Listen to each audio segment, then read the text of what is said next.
All right, hello and welcome to the 2022 UAF Arctic Innovation Competition presented by USIBELLI Coal Mine. My name is Ashley Plies and I am a UAF College of Business and Security Management student studying accounting as well as a member of the AIC staff. And I am so excited to be your MC for this super exciting evening. We appreciate all of the creative and innovative ideas that are submitted to AIC. But after a round of preliminary screening, only 4 submissions can make it to the semifinals for the junior division, competitors aged 13 to 17.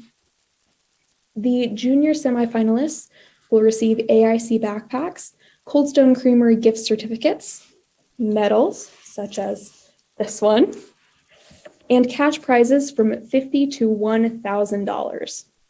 Of course, we have an expert panel of judges joining us tonight. They include Russ Talvey, the judges chair representing the Alaska Small Business Development Center, Margot Fliss from the UA Center for Economic Development, and Wendy Pressler representing Shannon and Wilson Inc. Thank you, competitors, judges, and audience for being here on this lovely Tuesday evening. And we'll get started with presentations. Junior competitors have 3 minutes to present their ideas, followed by 3 minutes of questions from the judges panel. Judges, you will each have the opportunity to ask 1 question of the competitors, and if there's any time left over, we'll open it up to additional questions. Up first is Joanna Ju, Phoebe Shu, Hannah Chang, and Grace Lee presenting the No Snow Machine. All right, team, are you ready to see your slides? Or can you see your slides?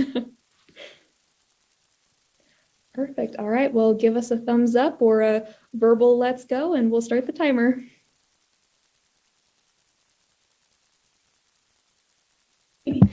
Hi, welcome to our presentation about the No Snow Machine. Next slide, please.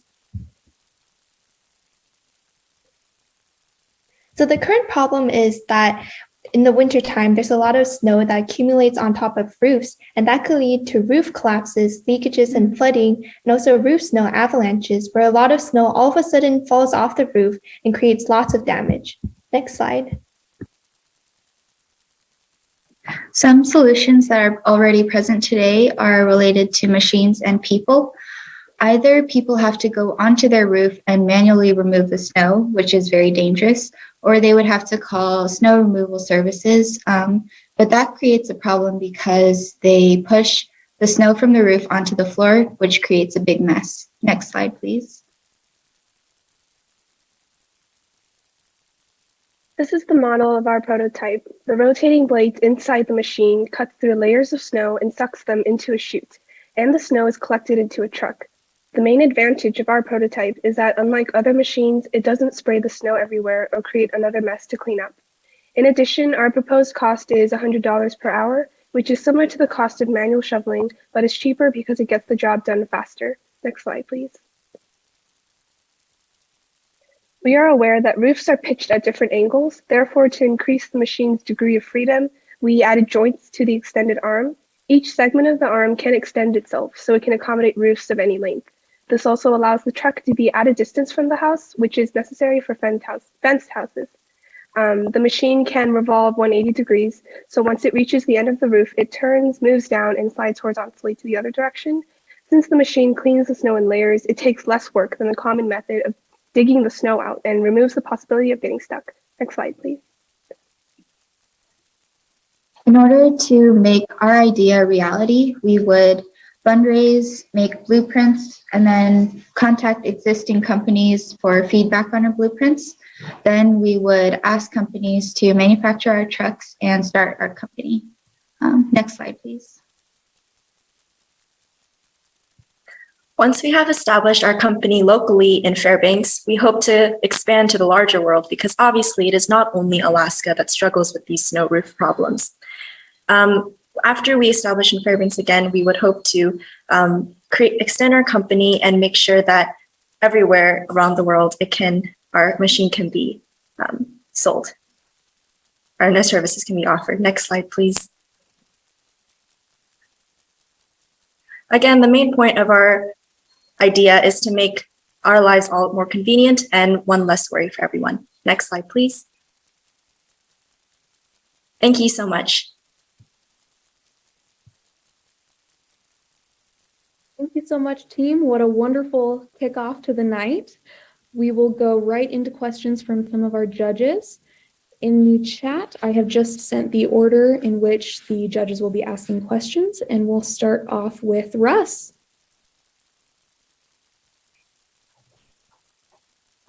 Hello. Welcome. Thank you for being here. Love having these ideas. It's a great thing.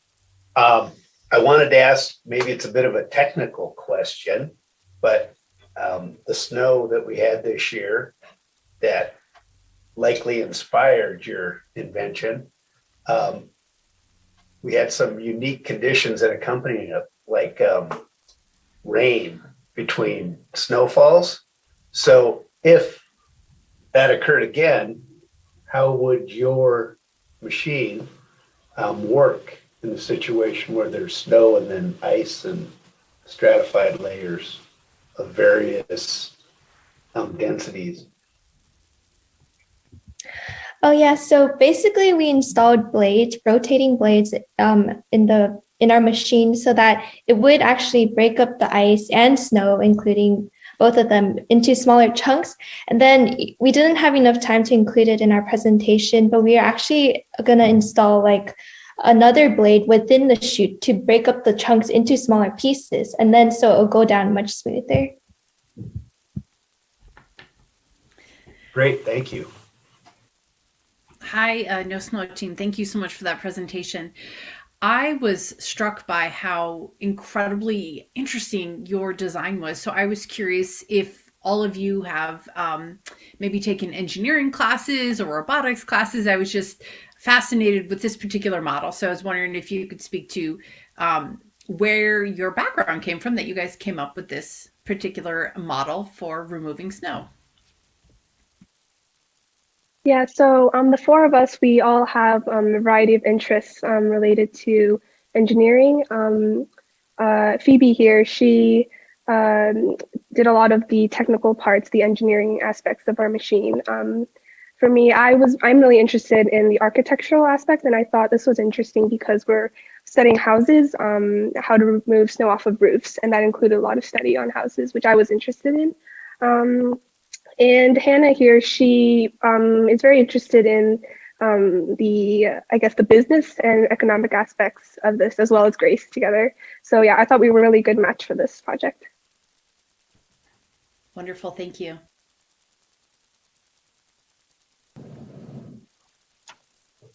So thank you, ladies. The presentation was really great, and I too was really impressed with your materials.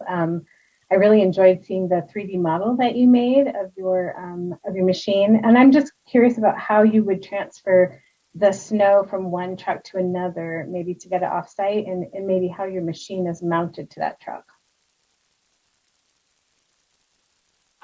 Yeah, so for this, we based off of our observations on trucks that clear the snow off of the roads. We saw that there are trucks following behind that with empty backs. And so we decided to, I guess, emulate that idea and to have multiple trucks following behind the main truck and then replacing trucks that have that become full after. Wonderful. Well, thank you, judges and team. That was a great questionnaire there. First, I guess I'll welcome you to our first sponsor spotlight. Alaska 529 provides education-free savings plans that make it easy for parents and loved ones to save for any child's education. Accounts are tax-free for expenses both in and out of Alaska, though we naturally recommend UAF. Junior competitors placing first through third will receive $2,000 Alaska 529 scholarship awards. We will announce the recipients at the award ceremony on Saturday, along with an additional winner that is randomly drawn from all of the youth competitors who did not make it to the semifinals. Also new for this year is the Classroom of the Future Alaska 529 Award. This award will go to the teacher of a cub or junior competitor who submitted an idea as part of a class project chosen at random. This award recognizes their commitment to leading students to innovation. So thank you, Alaska 529. And up for our second junior presentation is Alicia Bostic, explaining her idea, the anti-fog and cooling mask. All right, Alicia, are you able to see your slide?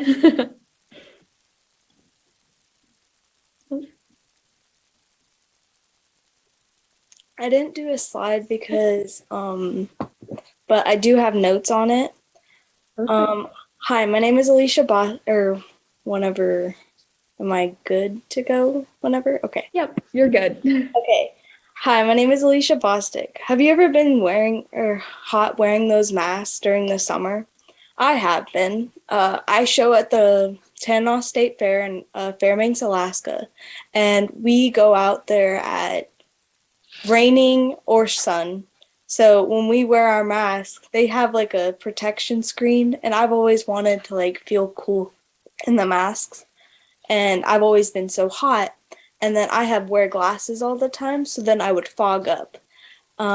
This mask would fix both of those problems, and it might be beneficial for people working in offices that don't have AC in the summers, working outside, and working in those hot places that don't have AC units or anything. I kind of came up with this plan in my Miss Fedridge classroom. She's probably on, and she's probably thinking, oh no, Alicia. And it was not when we had the mask mandate, but it may come back.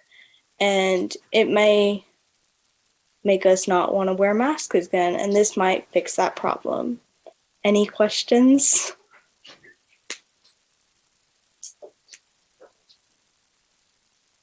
Thank you, Alicia. You have more time, but not to worry if you're ready for questions from judges. We will start with Margot, and the rest of the order will be in the chat. Okay.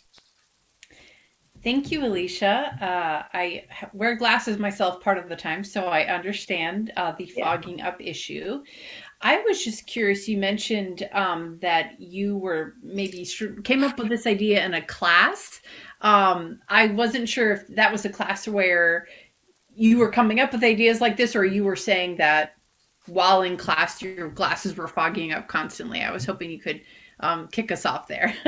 I just came up with the idea, like I've always wanted to feel like cool wearing a mask, because I know most workers are still wearing them, and it might come back and we all have to wear them again. And I always knew I would get so hot right under my mask, and I was like, I wish I would have one that just cooled me off. And that kind of came up with the idea, and my teacher did it as an assignment, so it was like, well, let me just put in my idea.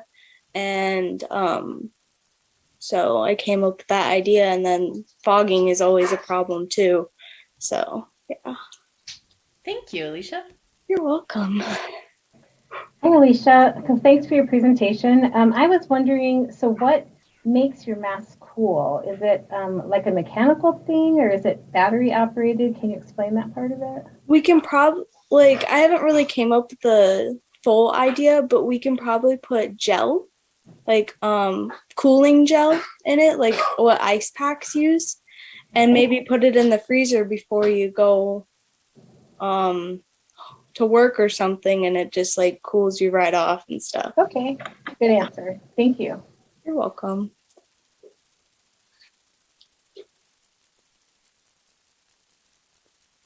Hi, Alicia. Hi. Thanks for your presentation today. So with this mask and maybe the cooling gel packets, how would that mask continue to be comfortable if you added the weight to that? Well, we can use a lightweight material maybe.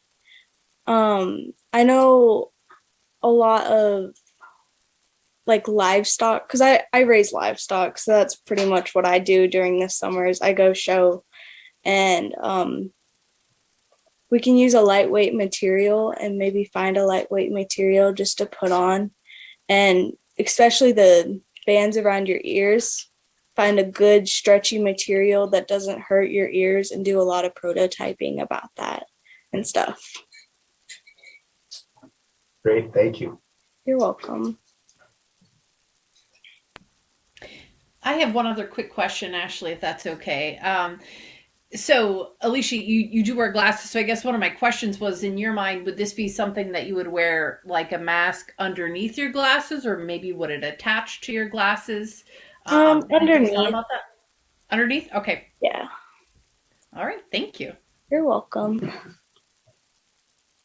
Thank you, judges and Alicia. That was wonderful. I don't wear glasses myself, but I'm interested in that cooling technology you got going there. All right, and for our next presenter, showcasing his idea, the table charger, is David Gucacian. And I'm hoping you're able to see your slides.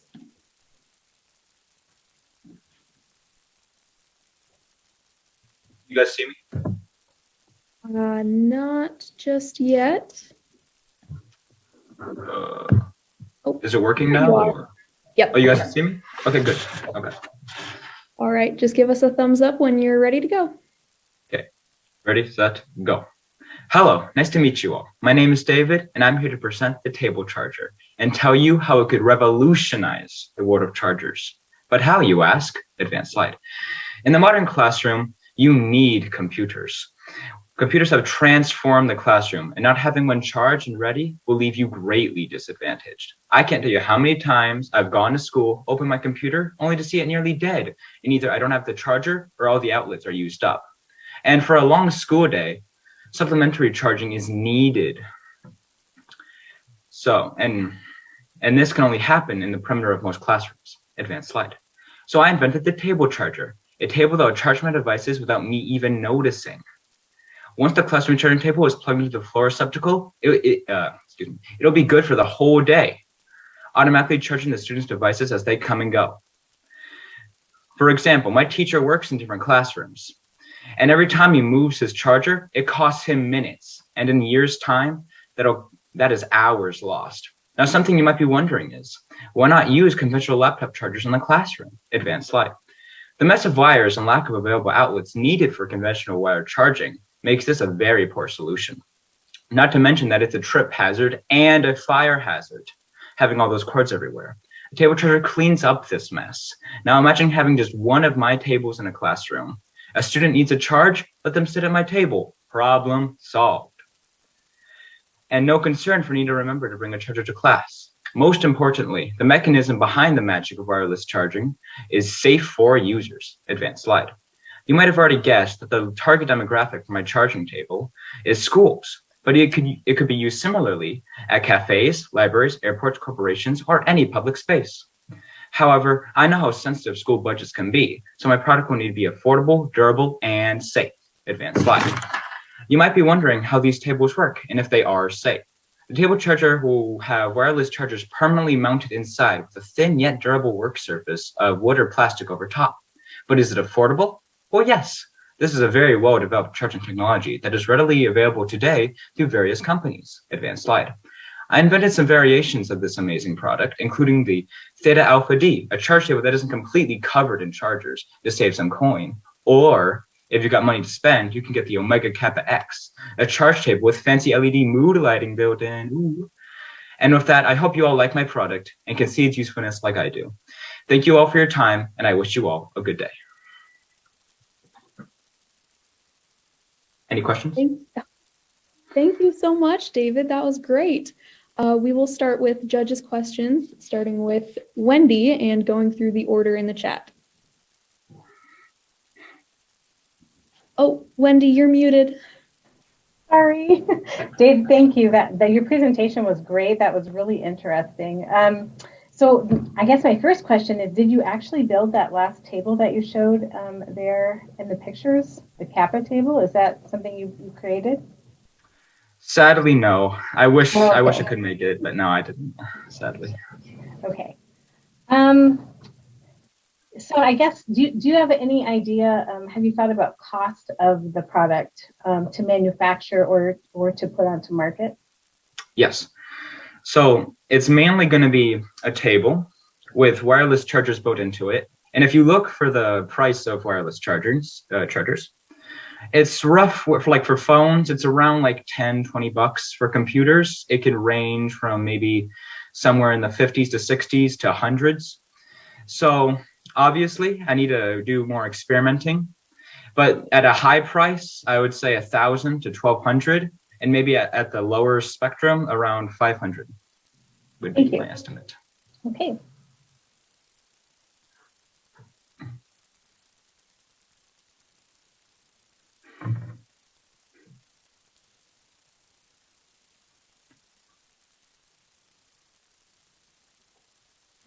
Sorry about that. David, great presentation. Thank you. I'm curious if you know, it sounds like you've done a lot of research on this. Do different computer types require different types of chargers? So I don't know if it would be like all students are issued, a Chromebook or an iPad or something like that. Would different chargers be required in the table, or could they all use the same one? Okay. So the plan with that is, and that's a very good question, I'm not completely sure, but for school specifically, we are all given Chromebooks, something like one of these, just a Chromebook. It's a Dell Chromebook usually. And my table could be made specifically for those. Or I was also thinking for like a cheaper or another variation of the table charger. What we could do is we could make it so where the table is spread out to where different parts of the table do charges different things, like Apple products or Dell products, so on and so forth. So that was where I was going with that, but I'm not completely sure.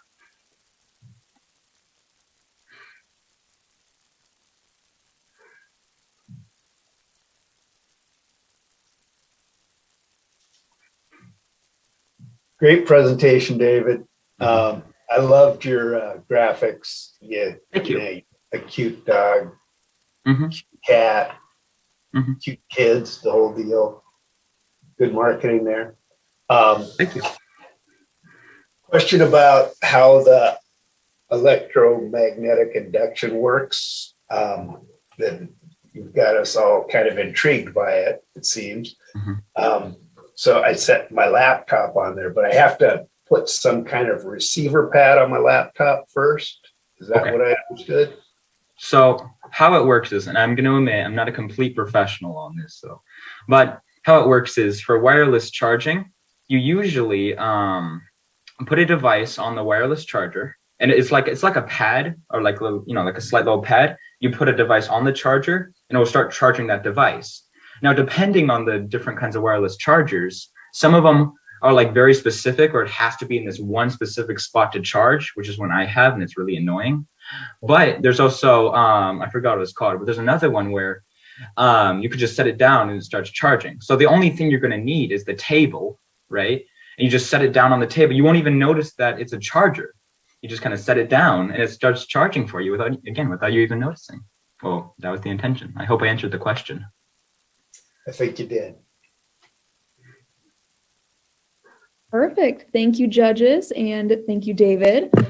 Great questions and answers once again. And welcome to our last sponsor spotlight. Besides great experience, our junior competitors are receiving cash awards from $50 to $1,000, AIC backpacks, and medals once again. Kinross Fort Knox makes this possible with their generous support of the Cub and Junior divisions. They've been a supporter since our first year in 2009, which makes Kinross Fort Knox a founding sponsor. So thank you. And our final presentation for this evening is from Tristan Arnberg with IAMR. All right. Just waiting for Tristan to come through. And I think he's made it. Hey, Tristan. All right. Quick reminder to watch the clock. And can you see your slide? I can only see the slide. I can't see the clock or anyone else. Oh, there should be the clock gear in the top left-hand corner. Oh, yeah, I see it now. All right, well, just give us a thumbs up and the timer will start. Okay. I have the IMAR, the Industrial Automated Maintenance Robot, or the IMAR. How it works is the automated maintenance robot will go around the workplace and pick up any screws, nails, and small metal scraps.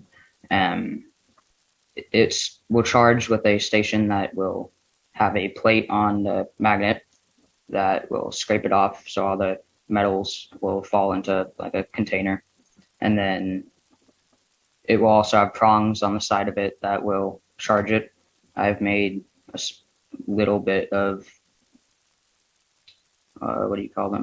prototypes at school in engineering class. I don't have pictures or videos, sadly, but it's worked pretty well so far. Next slide. The safety features on it will have 10 sensors to adapt to its environment, for example, construction sites or home shops. It will have headlights and a spinning light on top. Next slide. The features, estimated building prices, and selling prices will be roughly 100 to 200 to build, but could lower if have manufacturer connections. The selling price would be 300 to 450 with a 200% profit. Next slide, if that is not the last. The desirability would be at construction sites, industrial sites, mills, home shops, and privately owned companies. Any questions?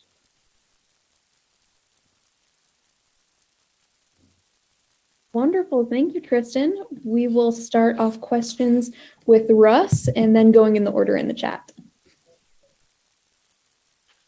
Thank you, Tristan. Great presentation. There were some things that you picked up there from the abstract that I had looked at earlier that I was really happy to see, like the emphasis on use on construction sites. I also appreciated your cost analysis and your pricing analysis there. Always important, right? Got to make sure that there's money in a product like that. And where's the question? Well, here it comes. Would you, in my mind, this product as you described it looks kind of like iRobot, but it's got all-terrain tires on it. The closest thing that would be to it is like a Roomba, I guess. Yeah, okay. But it would be taller and about a couple inches bigger. If that answers your question. It does. So kind of self-contained and no sharp edges, cruising around. Yeah. Thanks.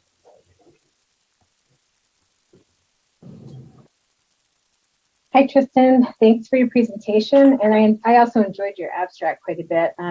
My husband spends a whole lot of time picking up screws and nails out of the garage and the driveway so that I don't have flat tires. So I appreciate something like that. What are you envisioning for the programming of it? You mentioned something in your abstract about maybe using LiDAR to navigate its way around inside a space and maybe some kind of programming that you could set up on a site. What would that look like? It would pretty much be like JavaScript, I guess you could use, or you can use, we use it in engineering class all the time. I forgot the name at the moment, but it's just like a drop-in point pretty much with mapping, automatic mapping with the sensors. Okay, thank you. So Tristan, you mentioned that you have built some prototypes in engineering class. I think that's fantastic. What I'm curious about is, while you've been going through that process, what has been maybe the most exciting thing you've learned and maybe the most difficult thing you've learned while doing your prototyping? I I originally wanted to use electromagnets so I could turn the magnet on and off, but I could not get that to work, so I just decided to use a plate that can be pulled off with the station, and then if it drives us forward, it'll attach a new plate. That was probably the hardest thing about it. Thank you.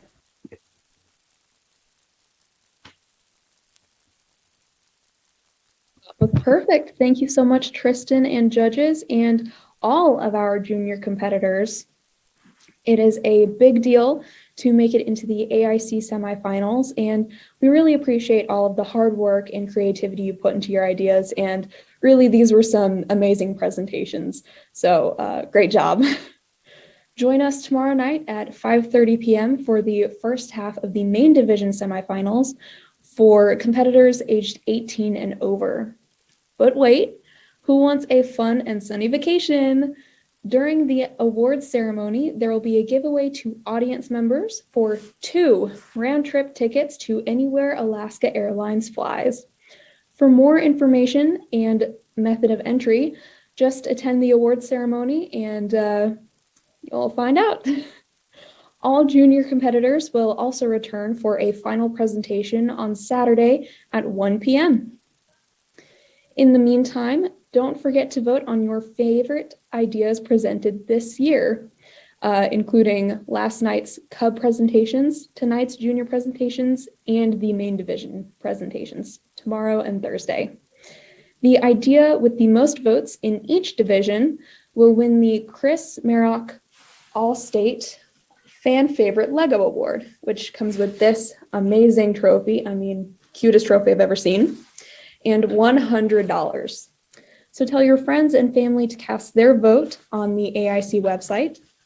And last but not least, thank you judges, competitors, and our audience. I hope to see you the rest of the semifinals and on Saturday. Have a great night.